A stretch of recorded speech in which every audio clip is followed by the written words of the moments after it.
Good morning to you, wherever it is you're joining us from around the world. I hope your day is as bright as this morning. You're watching Enterprise Weekend on Enterprise Television, and I am Henry Igwebike. Before we get to our newspaper review segments today, we'd love you to join us and have a say in what we say by subscribing to our YouTube channel at Enterprise TV7 and visit our website also at www.enterprisetvnews.com. And right about now, we'll get to our newspaper segment, and with us today to do justice to what we have on our dailies today is Jimmy Abia. He is a barrister at law and also a public affairs commentator. Good morning to you. Good morning, Mr. Jimmy, and welcome to Enterprise Weekend today. All right, so quickly, let's start off our newspaper analysis, and with the story yet again of Chioma and Erisco. We have it here that Chioma Okoli was granted bail by Justice Peter Lifu of an Abuja Federal High Court in the sum of 5 million naira and 2 sureties and like sum. And it was reported here that the judge also required that the sureties to deposit a passport, a photograph each, and instructed the defendant to deposit her international passport also. And also while saying that, it was also stated that the sureties should leave the sum of 5 million naira as part of ensuring that she does not, of course, jump bail and so on and so forth. But no other person to discuss this, as particularly knowing that this is a legal case, than Jimmy Abia. Once more, thank you so very much for having you. So let's let's talk about this issue. When it comes to reputation management, I think I would love to say Erisco has failed in that aspect. And also when it comes to consumer protection, I don't know if the Erisco company has equally failed. But where I don't understand is when judiciary, who I want to believe should understand better, beginning to bring up suggestions that make it look like they suddenly are on the side of Erisco. Do you think my submission is correct? Not exactly. Not exactly. There are at least 2 matters on this issue, and you have to understand where each matter falls, and so that will have a proper understanding of this matter. Now, there's a matter, the matter which came up in Abuja, which the police arraigned Chioma for, is a criminal aspect, which, of course, based on the petition by Erisco, the police, got her arrested, and all the shenanigans that happened. But eventually, this case has also already started, and she was, remanded in custody for a while, and then pending the decision on the bail. And then the decision has come out now, and the court has granted her bail. So I do not see anywhere the judiciary has played a major role in her, maltreatment or whatever. I do not think it's simply the way actions of this nature go. And you can see that she has just been granted bail, even despite the protestation of the prosecution in this matter. She was still granted bail. So for that matter to start, then there's the other matter, which is the fundamental rights case, which she has filed against Erisco, and I think against the police too, against Erisco and the police, saying that her right has been infringed by the way she was arrested over what she claims is a civil matter. Exactly. And, the matter is in court. There's no, yes, our colleagues say this, a couple of times, but it is not the right, it is not true that you don't comment on matters before the court. That is not correct. The media has also been saying this, that you don't comment once the matter is in court. That's not true. It's not correct. There's no law that says you cannot comment on matters in court. Even the rules of professional ethics for lawyers did not say you don't comment on matters in court. It simply said for parties in the matter. Now, the rule is basically for parties in the matter. And what they shouldn't do is not to make conclusions about a case in court. And it does not stop the public from discussing matters in court. Of course, the public in discussing it have to be circumspect. Okay. I want to use this medium. I've said it on another medium to let the public understand, because the media has been saying this and it is wrong. It is not correct. There is no law like that.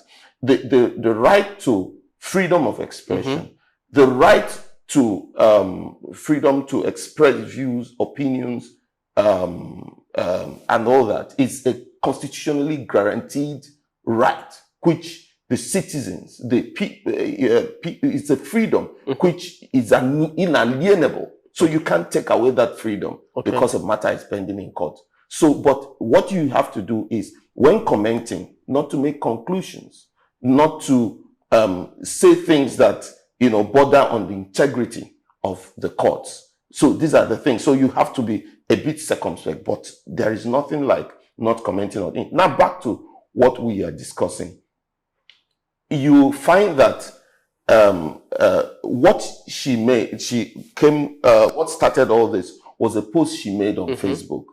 She simply said that she bought this item and then she discovered that it had so much sugar. It had so much sugar. And then she asked the question whether any other person has used this product and what they think about this product. That was her post. Exactly. Then comments started, pouring in. Yeah. Comments started pouring in. At a point, she said, you people should stop. But who are the you people? So you see, it is simply that the management of Erisco actually mishandled this case. It was not meant to get to this point. There are better ways to manage image. Assuming she even made a scathing criticism of the product of the company, there are better ways to manage image than what they have done. I think it's a controversy that needed not arise in the first place. And knowing that there's a controversy that needed not to have escalated beyond what it has become. But that's why I still call on to question the function of the judiciary. The judiciary is actually there to balance issues and look at them from the prism of reality. You just said here that the right to freedom of speech is one given to every Nigerian, and we should exercise it, as much as we can. Of course, not going against what it should be. What she simply said is as good as what lots of Nigerians have said of other brands. Telecommunication companies, airlines, and so on and so forth. And in all of this, the companies have not brought anything against people who have said such comments. Now, since Erisco is one of a kind, my question is, as the judiciary, why is the judiciary not, letting this be explained to the company that, hey, we all understand that you are hurt by this, but you don't play this by this, or else you give other people the opportunity to ride on, the people who are just simply making their case known. Yeah, I like this question because it will help in educating the public. There's a process, the court process. There's a process through which you arrive at that conclusion. Now, the judiciary, the courts in this case, would not take evidence from outside. It is what is presented before the court. And again, because there's a process, it has to run that process. It's not something for the judiciary or the court to start today and end today.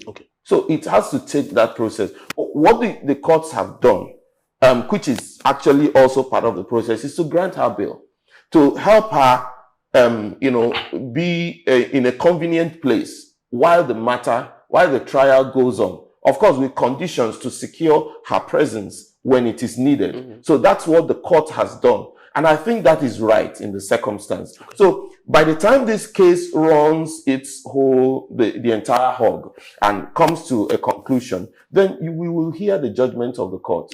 But the court will not give a hasty judgment, except in some instances where there is an application, maybe for one reason or the other. But I do not even see a basis for that application, because there's no urgency anymore.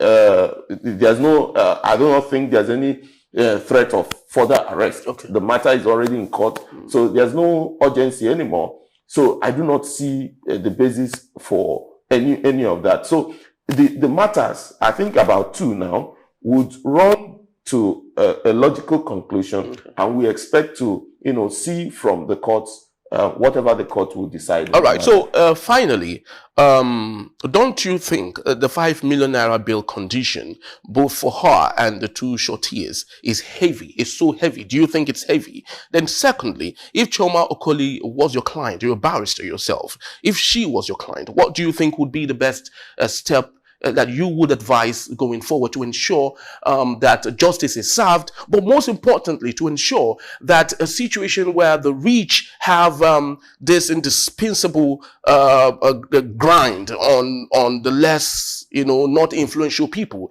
is nated? Yes. To what you asked, what do I think would have been the best? People have suggested, oh, why didn't she beg? Why wouldn't she just, appeal, beg the company and let the company let it go? Why didn't she? You see, if we continue, the risk we run as a people in this country is that if we continue to do things like this, we empower people. We empower people who exploit the weak, to continue to do those things. So I expect that if I were, to represent, in short, what her lawyer has done so far has been the best in the circumstance. It is what I expect any lawyer to do, and the kind of advice I expect any lawyer to give his client or her client in this circumstance. You would expect that this matter should run to conclusion for two reasons. First of all, to protect her rights. And secondly, and even I think more importantly, to address the issue. It will help our jurisprudence in Nigeria in addressing the issues of consumer rights, consumer protection, rights of, citizens, to comment on, issues like this. So even the freedom of expression, which I mentioned, it is also an issue which will come up in some of these cases, especially on the fundamental rights case. Now, there will also be, some aspects of it that will come up in the criminal matter, which was the one she was granted bail for. Yeah, bail for. It will also, some of these issues will also come up. I expect that the court will do justice in these matters, but I want this matter to get to a conclusion. These are not the kind of matters you settle out of court. If you settle out of court, you would have done grave injustice both to Chioma and to the generality of Nigerian consumers who would want this. We need, in reading consumer protection law in Nigeria, I find that we have very few cases because a lot of Nigerians do not actually go all the full length to protect their rights. Of course, the Consumer Protection Council under the former DG of the Commission, the Consumer Protection Commission rather, the Federal Competition and Consumer Protection Commission, did a lot under the former, I think Barrister Babatunde Irukera, did a lot in trying to protect the rights of consumers. They did a lot. I was surprised, that a government agency could work like this, but they actually made the agency work better. Then again, about the bill, it's neither here nor there. You probably are not. We are not seized with the facts that are available to the judge in this case. The judge would have looked at certain issues. What is being the crime alleged? What is alleged? What is she being prosecuted for? And a number of other factors to come to this conclusion that it is necessary to have this sort of. And don't forget that this 5 million naira, I do not know, you mentioned that, I do not think that this 5 million naira is to be paid ahead. Oh, okay. I do not think it is paid, it is to be paid ahead. I think it's just a condition, for the shorties. is just a condition for the churches, because most of the times this money, this bail bond is not paid ahead most of the time, except in instances, very rare instances where the court orders that it should be paid ahead. So I do not think that this is even paid ahead. All right, very true. All right, so quickly let's move on to our next daily today. This is coming from the Daily Trust newspaper. The big story here says minimum wage labor begins indefinite strike on Monday. The rider here says mobilizes workers, state chapters, and the sub-rider vows to sustain action until a new national wage. On the top strip of the same newspaper, we have Emir Sanusi leads the Friday prayers, says no one can question God. How governors amass weld on ending power, and 17 killed in multiple bandits attack in Katsina. Jimmy Abia, let's take a look at minimum wage. Labor begins indefinite strike on Monday. Now, while I ask this question, I'd love to ask if it's possible to see, because it's what we have seen, all the while. Do you think by tomorrow midnight, the labor might cancel the strike like they've often done?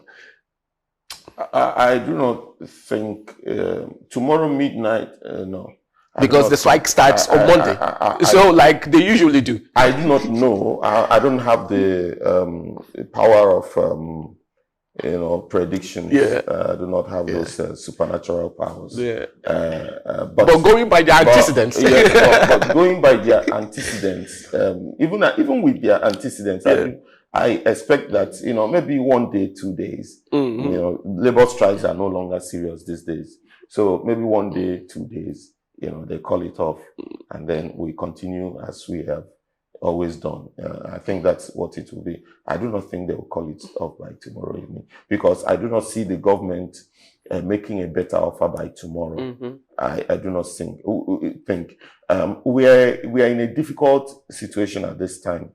You see, what has happened is that the economy has gone so bad that even if you increase the salaries, it will still not meet up with costs. It will still not meet up with costs. It will still not be a living wage in the real sense of the word. So we're in a very difficult, in a very tight corner already. I do not know how the government and labor would want to navigate this, because even 100,000 in a month. If someone is going to go, commute to work daily, you're going to be spending maybe 2,000 per day. That's already 60,000 out of minimum. The minimum, 60 or thereabout. Yes. That has gone into transportation. You've not talked about feeding. You've not talked about housing. Yeah. You've not talked about dressing. And all that. So you see that.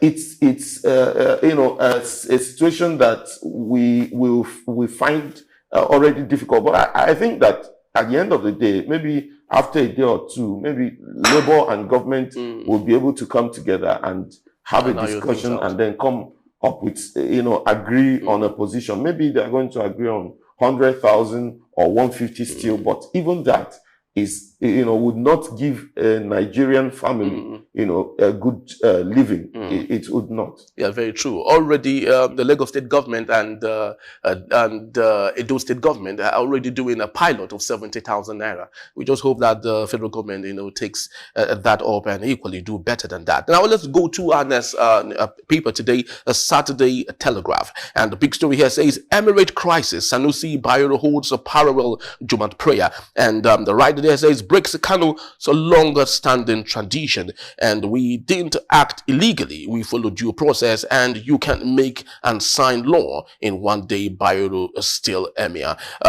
Jimmy Abia, let's talk about this issue. At a point when we thought that the northern part of Nigeria had it, locked down when it comes to their obeisance for traditional leadership in that part of the country. Here we have it. 2 emirs in 1 emirate. What do you think is legally, what do you think this will turn out to be? Because every one of them are looking out to and protected with the court injunctions and so on and so forth. If you look at this is more of politics than even chieftaincy. It's simply a battle between, I say it, categorically. This is a battle between the APC and the NNPP. It's simply the battle of the two political parties. Let's not mince words in saying this. This is what it is. Now, how would this matter be resolved? I cannot say for certain. However, I know that in terms of chieftaincy matters, which it is couched around, despite that it's the fact that it's more about politics, it's couched around chieftaincy. I know that it is the High Court, the State High Court, that has jurisdiction on such issues over the Federal High Court. Okay. So I expect that this matter will still have to depending. I don't know. The Chief Justice of Nigeria called the Chief Judge of Kano State and the Chief Judge of the Federal High Court, to discuss on this matter. I don't know what they'll come up with, but I expect, going by the laws in the country, that because this matter is a chieftaincy matter, that it will be that it is indeed it is the State High Court, no doubt about that, that has jurisdiction on this matter. And I mean, if you look at it, there was a law made in Kano which divided the emirate broke the emirate. Now, today, another law has been made by the same State House of Assembly, saying that we now want it reverted back to what it was. And then Emir Sanusi has been, called back to resume his position, his former position. I do not see much of an issue there. It's simply that in the battle for power, that's what I think. That in the battle for power, some people have tasted power, and of course, when you've tasted power, you wouldn't want to let it go immediately. And don't forget that there were also people who instigated that, who worked to ensure that, like the former governor. So these people would also do everything possible to maintain that previous situation, previous status quo. They would want that situation to continue, that situation which they put in place to continue. So that's basically what we are seeing now. I honestly, I never expected that, it will generate as much controversy as this. Yes, very true. All right, so this is just about the time we have. We have so many other dailies to take on, but this is just about the time we have. I'd love to say thank you to Jimmy Abia for being part of our show, and just to let you know that he will still be around to take us on our main conversation if that is possible. And when we return, a military vows fierce reprisal over killing of soldiers in Abia. More details when we come back. Please don't go anywhere.